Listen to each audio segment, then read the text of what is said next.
Welcome back to Origin Story, where I promise you that awful rendition of Fee's theme on the ocarina will make sense in just a little bit.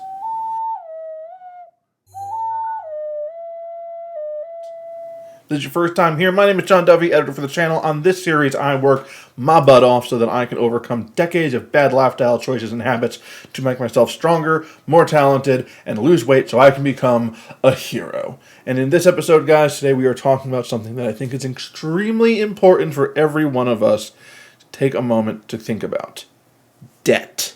Now look, I understand we don't like debt. No one likes debt. No one wants to be in debt. It comes with a myriad of problems, and it's so easy to get sucked into. There's nothing that could be said about debt that we don't already know and hate. Which is why I'm going to talk to you about the things that you already know and hate about debt. But hopefully make you realize that it's not just about money when we talk about debt. There are actually 5 different types of debt. Debt that I find extremely deadly, that we must avoid at all costs if possible. And if we do get into it, we gotta find ways to get out. And the first one is the one you already know about. Financial debt.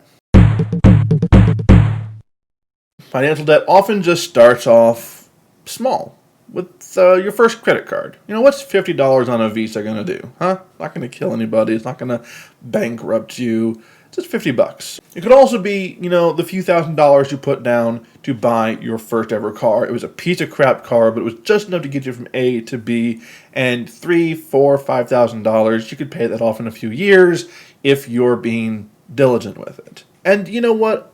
It's important. Most people need a car. Not everyone can rely on public transportation. Not every city has public transportation. You may as well get a car to get you to work and to school and to get the groceries and whatever else. But that's just how it starts. See, debt is like an over-the-counter painkiller. It does the trick when you need it, but if you start relying on it, it becomes a burden rather than a help. Interest begins piling up, late fees are added, collection agencies come after you, and the next time you need to go into debt for something important, you might be rejected due to a poor credit score. Before you know it, you're trapped. You could be stuck in this for years, possibly the rest of your life. It all depends on how much you have. Unfortunately, a lot of people wind up in debt due to medical bills, which isn't something they can really control. If you want to know the solution to that, I recommend checking out this interview the anime trainer and I did with Spike Cohen. He explained that the problem with the healthcare industry being so expensive originates from a lot of exploitive interference from the government. Check the card at the top for that.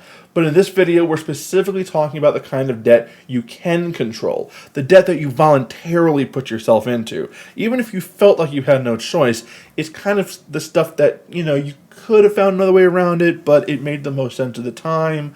That kind of stuff, you know? So, one of the biggest contributors to this is school debt. College is stupid expensive in the U.S. Absolutely unbelievable. There's a lot of reasons for that. Again, sort of like the medical thing, it's actually kind of the fault of the government, but we don't need to talk about that right now. It's not really the point of this video. What we do want to point out, though, is that you haven't gone to college yet, and unless you're like dead set on becoming something like a doctor or something that really requires that level of education, let me recommend something else. Trade school. Trade school is so much cheaper than any college is going to be. And granted, it's not going to get you all the same kind of jobs a college might be able to get you, but here's the kicker.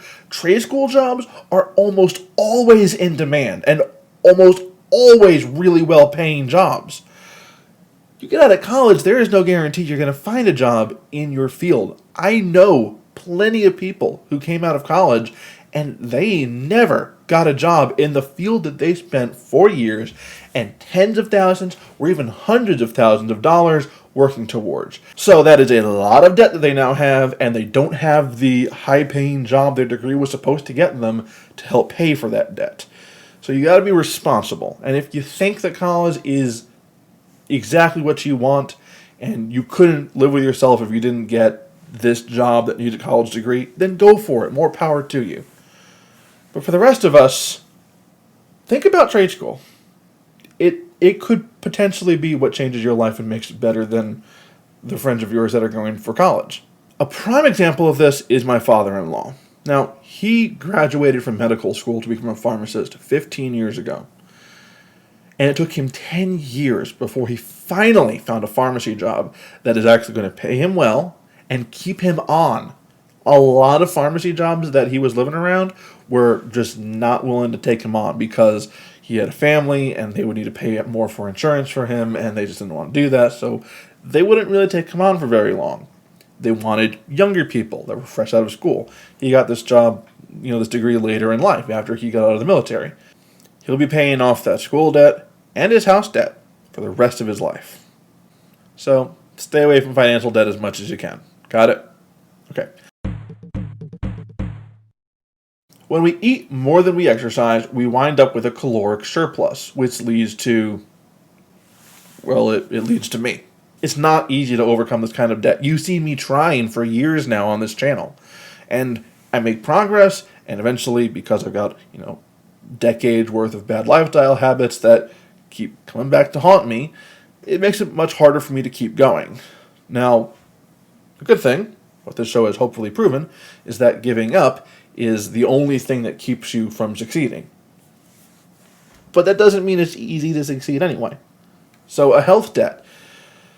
It sucks, but a lot of people suffer from it. There's an obesity epidemic for a reason. Now, this health debt thing can actually go in the opposite direction too. The reverse of this is when you burn more calories than you're taking in, which is the key to weight loss, but you're not in a position to be losing weight. And that causes other health problems because your body doesn't have the necessary fuel to function, and there's no reserves in your body to be burning to function, and it creates different problems, but still health problems. So that's a health debt. When you are not taking care of your body, you are now in debt to your body. The next kind of debt is a moral debt. It's what occurs when you work for the government and steal people's money by using the IRS to tax everybody. The next kind of debt is a moral debt. It's what happens when you take more than you give, or when you are more selfish than you are selfless. Let me explain.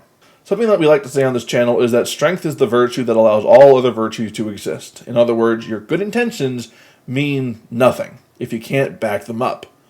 But strength does not equal morality, because strength can be abused and used for evil. In The Legend of Zelda, there exists the Triforce, a powerful MacGuffin that is made up of 3 parts. The Triforce of Power, the Triforce of Wisdom, and the Triforce of Courage. And the series' most frequent antagonist wields the Triforce of Power, and seeks to claim the other 2 portions for himself. Those other 2 parts are wielded by the titular princess and the hero Link. But here's the thing. Power doesn't make one evil, and yet neither does wisdom or courage make somebody virtuous. You could just as easily have a story where the bad guy wielded the Triforce of Courage and the hero wielded the Triforce of Power. So really, if strength doesn't make you evil, nor does it make you good, well then what is making the difference? This is going to sound corny, because we make fun of it whenever this is used as the ultimate finale in an anime or a movie or whatever, but it's love. The power of love is what makes the difference. Love for those around you, not just for your friends and your neighbors, but also for your enemies. If you don't mind me quoting the Bible for a moment, Jesus said something along the lines of, look, even the bad guys whom you hate, they love their friends, so you want to be better than that? Love your enemies. That's going to make a difference. Not just in your life, but in the whole world. Imagine if the people that you see fighting online actually treated each other, even those that they disagreed with love. We have a much more civil world to live in. I have an uncle who's a real piece of work. He abused me for over a year, and nobody cared. Now, loving him doesn't mean that I have to go visit him for the holidays and expose myself to him. That would be dangerous. It just means that I don't spend my life despising him and picking fights with him. And one day, when I have the opportunity, I want to treat him to lunch and civilly explain to him what he did to me and see if he's willing to apologize. The moral debt shares a lot of ground with another kind of debt, the social debt. Social debt is accrued when we talk more than we listen to other people. We live in a world where we talk, tweet, post, send, And we don't really listen to each other, and that causes, well, it causes problems. Now, I want to take this part of the video to tell you about a man I've never met, but really admire. His name is Daryl Davis. And if the world was more like Daryl Davis, we'd have a much better world to live in. This man is a modern-day hero that accomplished a lot through listening and love. It started in 1983, when Daryl booked an interview with Roger Kelly, one of the nation's leaders of the hate group, the Ku Klux Klan. And over time, these men became friends.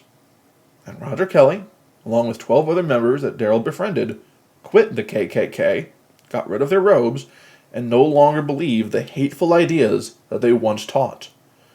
And ever since then, Daryl has been continuing with this idea, communicating with people who hate him despite not knowing him, and allowing them to air their ideas and concerns and grievances, and in return, these people actually hear him out, and they soon become friends. And the once hateful individual changes his own mind. Love overcomes. This is how you make a better world for future generations. Let me encourage you to reevaluate the people in your life that you hate. See if you can try and see things from their side. Doesn't mean you have to agree with them, but evaluate their side. Try and empathize with them. Maybe you'll find that you have something in common with them that you never realized. When two enemies are talking, they're not fighting. They're talking. It's when the talking ceases that the ground becomes fertile for violence. So keep the conversation going. Thank you all very much. I'm leaving a link to the TEDx talk that Mr. Davis gave a few years back. I encourage you to watch it. Links in the description, also in the card up there. All right? The final type of debt is a time debt. A lot of people accrue a time debt by spending more time working than they do with anything else. They spend more time working than they do with the people they love and that matter to them. They spend more time working than they do on their own selves, whether it's through skills or self-improvement or anything. Don't get me wrong. Jobs are important. And a lot of people don't have jobs, so if you have one, be grateful. But that doesn't mean a job should ever be your whole life. In the last video, I spoke highly of my father, a man who helped anyone he could, and has a legacy that continues on to this day. But if there's one thing I wish could have been different while he was still on this earth, I wish that he didn't have to work so much. Apart from the last couple of years that I had with him, the years in which he took me to work, the band practice, well, I barely saw him. And that's a time debt of his that he only started paying off, but left unpaid when he died. Some people accrue a time debt because they spend all their time working on their job and not any time doing anything else. But the other kind of time debt is when you spend all your time in any other fashion, but you're not taking any of that time to grow and mature. You need to be building skills. You need to have hobbies. You got to do the things that you want to do, that you ought to be doing. If you're not sure what that means to you, think about yourself on your deathbed, 50, 60 years from now, and ask yourself, the version of you on that deathbed, what do you wish you had done when you were my age? Be honest with yourself, and I think you'll get an answer. My friends, these are the 5 kinds of debts that can kill a person. Financial debt, health debt, moral debt, social debt, time debt. These are debts that we need to make sure we minimize in our lives. And speaking of time debts, I'm going to go head to the gym before it's too late in the day. I don't want to be there when it's crowded, you know?